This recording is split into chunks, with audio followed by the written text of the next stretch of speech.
سورہ بنی اسرائیل آیت نمبر 64-65 اللہ تبارک و تعالی نے ان آیات میں اور اس سے ماقبل جو آیات گزری ہیں سابقہ درس میں شیطان کی دشمنی اور اس کی دشمنی کے اسباب کا تذکرہ کیا ہے۔ انسانیت کے ساتھ شیطان کی دشمنی روز اول سے چلی آ رہی ہے، اور اس دشمنی کے اسباب میں سے ایک سبب جو بنیادی سبب بنا تھا وہ سبب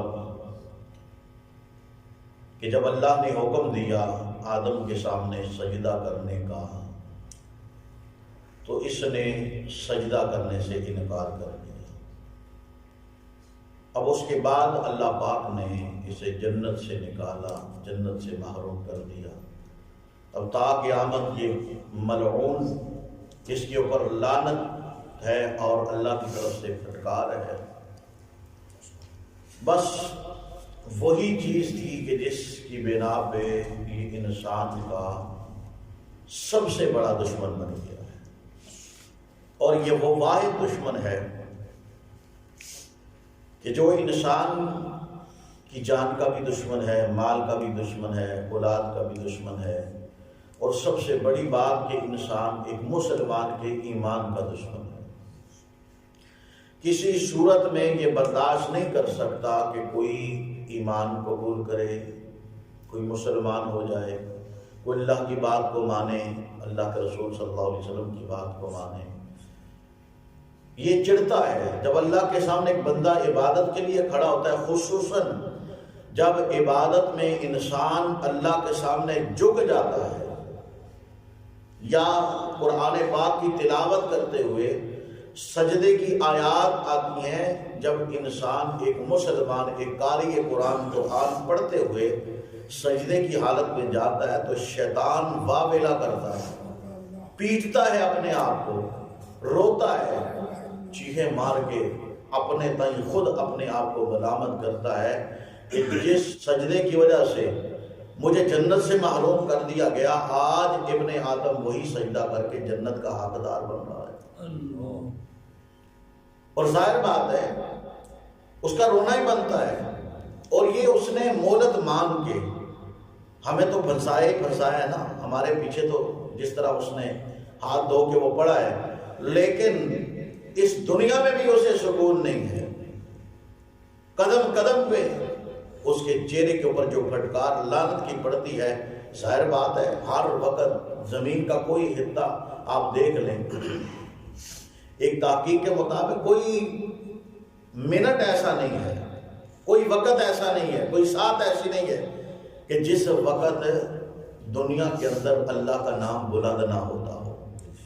ہر وقت اگر اذان ہی کو لے لیا جائے تو اذان کا وقت مختلف ممالک کے اندر مختلف اوقات ہیں، سورج کے طلوع ہونے کے اور سورج کے غروب ہونے کے، ان اوقات کے مطابق ظاہر بات ہے نمازوں کا ٹائم بھی آگے پیچھے ہوتا ہے۔ اپنے اپنے ملک میں اپنے اپنے علاقوں میں سورج ہی کے حساب سے وہ ٹائم کا تعین ہوتا ہے، تو ان کے جو ٹائم ہے نمازوں کے وہ ٹائم بھی الگ ہو گئے۔ تو اس سلسلے میں ایک علاقے میں نماز کا وقت شروع ہوتا ہے، ابھی وہ وقت ختم نہیں ہوتا اس علاقے میں، دوسرے علاقے میں وقت نماز کا شروع ہو جاتا ہے، اذانوں کی آوازیں گونجنی شروع ہو جاتی ہیں، اب وہاں پہ ختم نہیں ہوتا، تیسرے علاقے میں شروع ہو جاتا ہے۔ یہ مختلف ممالک کے حساب سے، علاقوں کے حساب سے سورج کا طلوع اور غروب ہونا، یہ اس بات کی پیشین گوئی ہے، اس بات کی واضح دلیل ہے کہ اللہ پاک نے اپنی قدرت کے ساتھ جو نظام بنایا تھا، اس نظام میں اللہ کی تعریف، اس کی حمد و ثنا، اس کے سامنے جھکنا، اس کی تسبیحات، اس کی تکبیرات والے کلمات ہر وقت زمین و آسمان اس کائنات میں گونجتے رہتے ہیں۔ اور اللہ تبارک و تعالیٰ نے انسان کے ساتھ شیطان کی دشمنی کا ایک مرتبہ نہیں، سینکڑوں مرتبہ قرآن مجید کے اندر ذکر کیا ہے، ان الشیطان لکم عدو مبین، شیطان تمہارا واضح دشمن ہے۔ اور اتنا واضح دشمن جسے قرآن نے واضح کہہ دیا، جسے قرآن نے بڑا دشمن کہہ دیا، ہم پھر بھی اس کی فکر نہیں کرتے. حالانکہ رسول اللہ صلی اللہ علیہ وسلم نے کیا فرمایا کہ شیطان انسان کے اندر ان الشیطان یجری کما مجری الدم، اس طرح انسان کے اندر گردش کرتا ہے جس طرح انسان کی رگوں نالیوں میں نسوں میں خون گردش کرتا ہے، اس طرح شیطان انسان کے اندر سرایت کر چکا ہے. ہر انسان کے ساتھ ابلیس تو ایک ہے نا، عزازیل ایک ہی ہے، سردار ایک ہے، لیکن اس کے تابع ہیں جنات. انسانوں میں سے کئی شیطانی اوصاف کے حامل ہیں. شیطان صفت انسان موجود ہے، ہمارے معاشرے میں موجود ہے، اس طرح جنات میں بھی ہیں. اچھے برے انسانی مخلوق میں اور جنات کی مخلوق میں دونوں میں اچھے بھی ہیں اور برے بھی ہیں. بسا اوقات انسان کہتا ہے نا کسی کو غلط کام کرتے ہوئے شیطان دا پتر ہے. انسان کے اپنے کردار سے، کریکٹر سے، اس کے اٹھنے بیٹھنے سے، اس کے گفتگو گفتار سے انسان دوسرا پرکھ سکتا ہے کہ واقعی یہ حقیقت میں انسان کہلانے کے لائق ہے یا انسانیت کی فہرست سے، لسٹ سے اس کا نام خارج کر دیا گیا ہے. ظاہراً انسان ہے لیکن حقیقت میں صفات اس کی شیطانوں جیسی ہیں. اس کی کئی ایک صفات یعنی کئی ایک علامتیں، نشانیاں رسول اللہ صلی اللہ علیہ وسلم نے اپنی احادیث کے اندر بیان کی ہیں. لیکن یاد رکھیے، ہمیں جو شیطان سے دشمنی ہے، جو ہمارا دشمن شیطان ہے، یہ کتنا بڑا دشمن ہے، اس سے بچنا کتنا مشکل ہے. ایک دشمن ہوتا ہے ظاہری، آنکھوں کے سامنے ہوتا ہے، بندہ اس سے کوئی دفاع کے طور پہ اپنی پالیسی تیار کرتا ہے، اپنا انتظام کرتا ہے دشمن سے بچنے کے لیے. لیکن ایک وہ دشمن ہے کہ جس کو ہم دیکھ بھی نہیں سکتے، ہماری نظروں کے سامنے ہی نہیں ہے. وہ کسی وقت بھی، کسی سمت سے، کسی صورت میں، مختلف انداز میں ہمارے اوپر حملہ آور ہو سکتا ہے. اب یہ دشمن ہے شیطان، جسے ہم دیکھ نہیں سکتے لیکن 24 گھنٹے چاروں اطراف سے ہمارے اوپر حملہ آور ہونے کے لیے تیار ہے. اب کیسے حملہ آور ہوگا؟ یہ رسول اللہ صلی اللہ علیہ وسلم نے احادیث کے اندر ان مسائل کو واضح کیا ہے. لیکن یاد رکھیے، میں جس بات کا تذکرہ کرنا چاہتا ہوں کہ ہمیں شیطان سے بچنے کے، اس کے وسوسات سے، اس کے حملوں سے بچنے کے فارمولے جناب محمد رسول اللہ صلی اللہ علیہ وسلم نے بتائے ہیں، سمجھائے ہیں. اگر ہم پریکٹیکل ان کے اوپر عمل کرنا شروع کر دیں تو یقینی طور پہ شیطان ہمارے اوپر غالب نہیں آ سکتا. غالب اسی وقت آئے گا جب ہم رسول اللہ صلی اللہ علیہ وسلم کے فرامین کو، آپ کے بتائے ہوئے طریقوں کو بھول جائیں گے. اور حقیقت میں آج وہ وقت ہے کہ شیطان ہمارے اوپر غالب آ چکا ہے. ہماری سوچوں میں شیطان ہے، ہمارے کردار کریکٹر میں شیطان ہے، ہمارے اخلاق میں شیطان ہے. میں مجموعی طور پہ بات کر رہا ہوں. یہ شیطان ہمارے ساتھ کندھے کے ساتھ کندھا ملا کے، اور ان ہی باتوں کی وضاحت اللہ کے قرآن نے یہاں پہ سورہ بنی اسرائیل میں کی ہے. ہم مزید جب ان آیتوں کا ترجمہ پڑھیں گے تو ہمارے ذہنوں کے اندر یہ بات بالکل پوست ہو جائے گی کہ حقیقت میں جو بات اللہ کے قرآن نے کی ہے وہ حقیقت میں من و عن ہمارے اندر آج موجود ہے. شیطان جو ہمارا دشمن ہے لیکن ہمیں نظر نہیں آتا، اس سے بچنے کے لیے ہمیں کیا کرنا چاہیے؟ کسی اللہ والے نے بڑی پیاری بات کی ہے کہ شیطان جو ہمارا دشمن ہے، ہمیں نظر نہیں آتا، کس وقت، کس انداز میں، کس طرف سے حملہ کر دے، تو اس کے حملے سے بچنے کے لیے اس ذات سے مدد مانگنی چاہیے کہ جو ذات شیطان کو دیکھ رہی ہے، ہمارے دشمن کو دیکھ رہی ہے، لیکن ہمارا دشمن اس ذات کو نہیں دیکھ سکتا. وہ اللہ کی ذات ہے. اللہ کو جب پکارا جائے شیطان سے بچنے کے لیے، لیکن اعوذ باللہ من الشیطان الرجیم، اعوذ باللہ من الشیطان الرجیم، اعوذ باللہ من الشیطان الرجیم، یہ بذات خود ایک ورد ہے، ایک وظیفہ ہے. وگرنہ شیطان، رسول اللہ صلی اللہ علیہ وسلم نے فرمایا کہ شیطان جو ہے اس نے اپنا جو تخت ہے وہ پانی کے اوپر لگا لیا ہے. وَيَبْعَثُ سَرَایَا، صحیح حدیث ہے، رسول اللہ صلی اللہ علیہ وسلم نے فرمایا اپنے لو لشکر کو بھیجتا ہے، چاہے وہ جن ہو انسان ہو، بھیج دیتا ہے، جاؤ دنیا میں لوگوں کو گمراہ کرو. اب لوگوں کو وہ گمراہ کرتے رہتے، شام کے وقت محاسبہ ہوتا ہے تو شیطان ان سے حساب پورے دن کی جتنی بھی کارکری ہے ان سے پوچھتا ہے کہ تم نے کیا کیا، کتنا کچھ تم نے جناب دنیا کے اندر فتنہ فساد برپا کیا. اب ظاہر بات ہے شیطان کا محاسبہ، اس کا روز اول سے یہی پلان ہے، یہی پروگرام ہے کہ کسی کو میں نے رائے راست پہ رہنے نہیں دینا. ہم سورہ اعراف کے حوالے سے چند ایک آیات اس عنوان کے اوپر پڑھتے ہیں تاکہ مسئلہ بالکل واضح ہو جائے. جو اللہ کے قرآن ہے مختلف مقامات پہ اللہ نے ذکر کیا، لیکن جہاں پہ کچھ تفصیل ہے جو اللہ پاک نے یہاں پہ سورہ اعراف کے شروع ہی میں یعنی پہلے پیج پر ہی اللہ تبارک و تعالیٰ نے بیان کیا ہے. آیت نمبر 11 سے اللہ پاک فرماتے ہیں وَلَقَدْ خَلَقْنَاكُمْ ثُمَّ صَوَّرْنَاكُمْ، ہم نے تم کو پیدا کیا، اچھی صورت میں بنا دیا. ثُمَّ قُلْنَا لِلْمَلَائِكَةِ اسْجُدُوا، پھر ہم نے فرشتوں سے کہا تم سجدہ کرو آدم کو. فَسَجَدُوا، بس انہوں نے سجدہ کیا، إِلَّا إِبْلِيسَ، سوائے ابلیس کے، لَمْ يَكُن مِنَ السَّاجِدِينَ، اس نے سجدہ نہیں کیا، وہ سجدہ کرنے والوں میں شامل نہیں تھا. قَالَ، اللہ نے فرمایا مَا مَنَعَكَ أَلَّا تَسْجُدَ إِذْ أَمَرْتُكَ، جب میں نے تجھے حکم دیا تھا تو نے سجدہ کیوں نہیں کیا؟ اللہ پوچھتے شیطان سے کہ میں نے تمہیں حکم دیا تو نے سجدہ کیوں نہیں کیا؟ قال، شیطان نے کہا انا خیر منہ، میں اس سے بہتر ہوں. خلقتنی من نار وخلقتہ من طین، تو نے مجھے آگ سے بنایا پیدا کیا اور اسے مٹی سے پیدا کیا. قال، اللہ فرماتے ہیں فاہبط منہا، تو اس جنت سے نکل جا. فما یکون لک ان تتکبر فیہا، تو نے تکبر کیا اس لیے تکبر مجھے برداشت نہیں ہے. فخرج انک من الصاغرین، تو ذلیل ہوتا رہے گا، یہاں سے دفع ہو جا.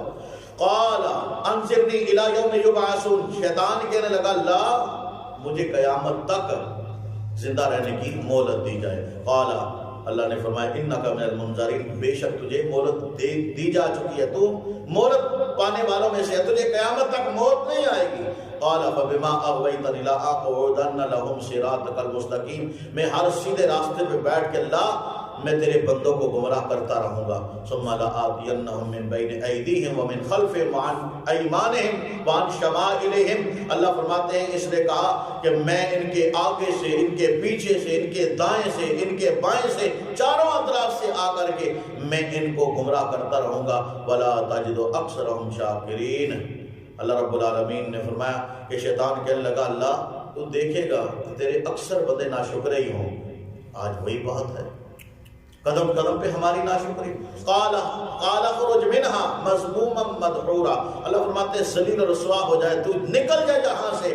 لمن تبعک منہم، ان میں سے جو تیری بات کو مان کے تیرے پیچھے لگے گا، لأملأن جہنم منکم اجمعین، تمہارے سمیت سب کے سب کو اٹھا کے جہنم کے اندر ڈال کے جہنم کو بھر دوں گا. اب یہ تمام تر تفصیل طلب باتیں اللہ پاک نے یہاں پہ کی ہیں.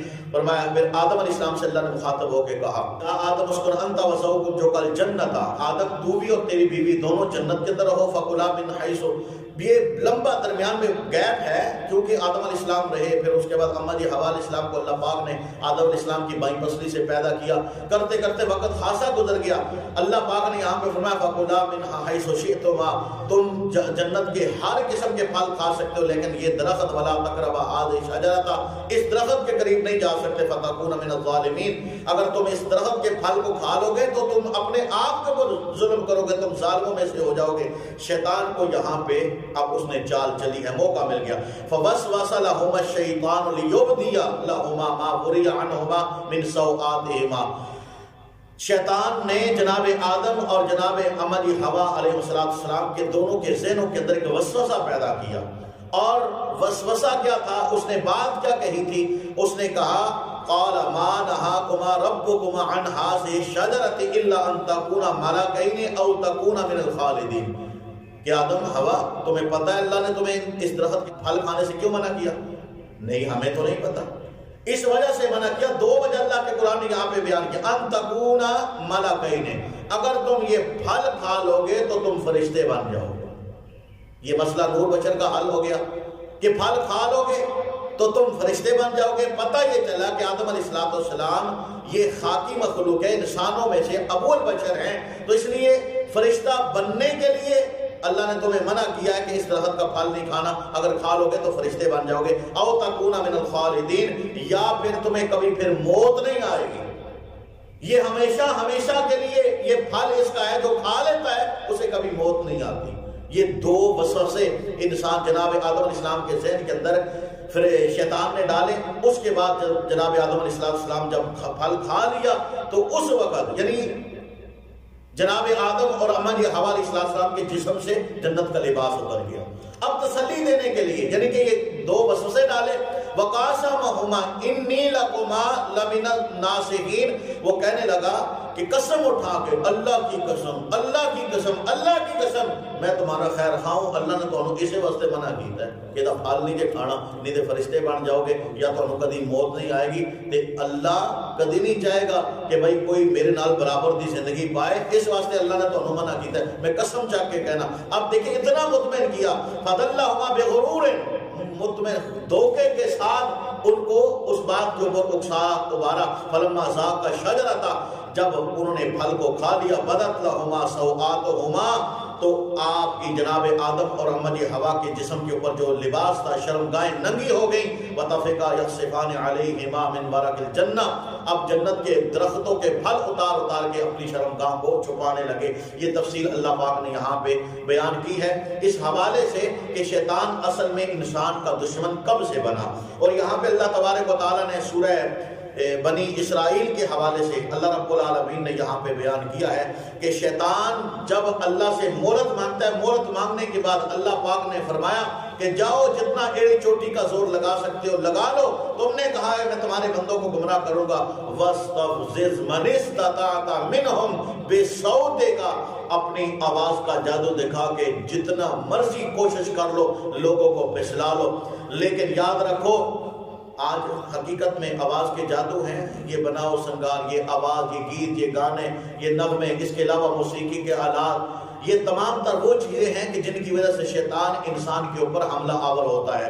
وَأَجْلِبْ عَلَيْهِمْ بِخَيْلِكَ وَرِجْلِكَ، اللہ فرماتے ہیں پھر تم اپنے گھڑ سوار پیادے، یعنی اپنی فوجوں کو، دستوں کو جتنا مرضی تم ان کے اندر گمراہ کرنے کے لیے بھیج دو، وَشَارِكُمْ فِي الْأَمْوَالِ وَالْأَوْلَادِ، ان کے مالوں میں، ان کی اولاد میں تم شریک۔ یہ بڑی ایک عجیب سی بات ہے، یہاں پہ کچھ سمجھنے کے لیے ہمیں تھوڑا اپنا ذہن بنانا پڑے گا کہ اللہ نے فرمایا کہ تم ان کے مال میں شامل ہو جاؤ اور ان کی اولاد میں شامل ہو جاؤ۔ مقصد کیا ہے، مفہوم کیا ہے؟ دیکھیں انسان ہے، مال خود کماتا ہے، کہ انسان مال خود کماتا ہے اپنی محنت کر کے سویر سے لے کے شام تک، لیکن شیطان آ کے اس کے ساتھ کچھ حرام کی ملاوٹ کر کے اس کی ساری محنت کو ضائع کر دیتا ہے، پھر اس کا بیجا صرف فضول خرچی جس کو کہتے ہیں، ان المبذرین کانوا اخوان الشیاطین، اللہ فرماتے ہیں فضول خرچ کرنے والے یہ شیطان کے بھائی ہیں، یعنی کہ مال کا کمانا اگر جائز طریقے سے ہوا، محنت انسان کی ہوتی ہے،